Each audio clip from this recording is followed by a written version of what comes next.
Trevor, the traction engine, enjoyed living in the vicarage orchard. Edward came to see him every day, but sometimes Trevor didn't have enough work to do. "I do like to keep busy all the time," he sighed one day. "And I do like company, especially children's company."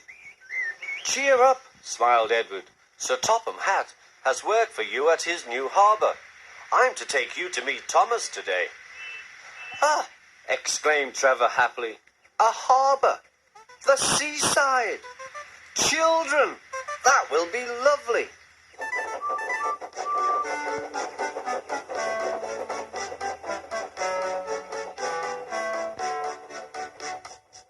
Thomas was on his way to the harbour with a trainload of metal pilings. They were needed to make the harbour wall firm and safe. "Hello, Thomas," said Edward. "This is Trevor, a friend of mine. He's a traction engine." Thomas eyed the newcomer doubtfully. "A what engine?" he asked. "A traction engine," explained Trevor. "I run on roads instead of rails. Can you take me to the harbour, please? Sir Topham Hatt has a job for me." "Yes, of course," replied Thomas, but he was still puzzled. Workmen coupled Trevor's car to Thomas's train, and soon they were ready to start their journey.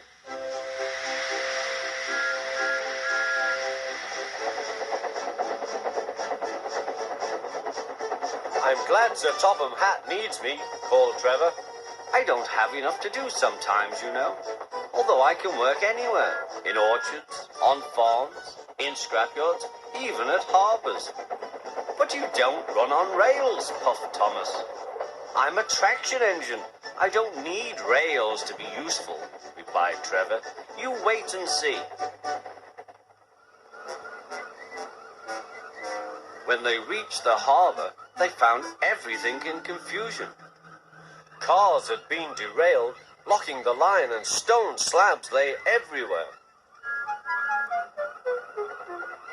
"We must get these pilings past," said Thomas's driver.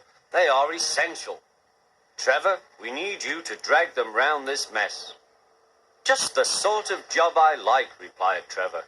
"Now you'll see, Thomas. I'll soon show you what traction engines can do." Trevor was as good as his word. He dragged the pilings clear with chains and towed them into position. "Who needs rails?" he muttered cheerfully to himself.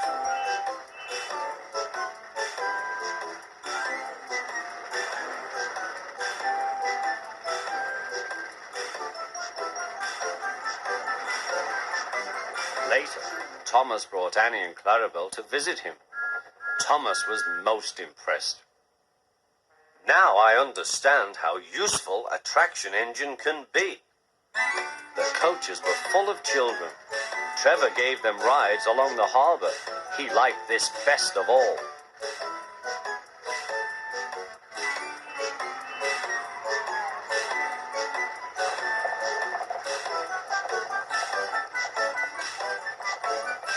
"He's very kind," said Annie. "He reminds me of Thomas," added Clarabel. Everyone was sorry when it was time for Trevor to go. Thomas pulled him to the junction. A small tear came into Trevor's eye. Thomas pretended not to see. He whistled gaily to make Trevor happy. "I'll come and see you if I can," he promised. "The vicar will look after you, and there's plenty of work for you now at the orchard. But we may need you again at the harbour someday." "That would be wonderful," said Trevor. That evening, Trevor stood remembering his new friend Thomas, the harbour, and most of all, the children. Then he went happily to sleep in the shed at the bottom of the orchard.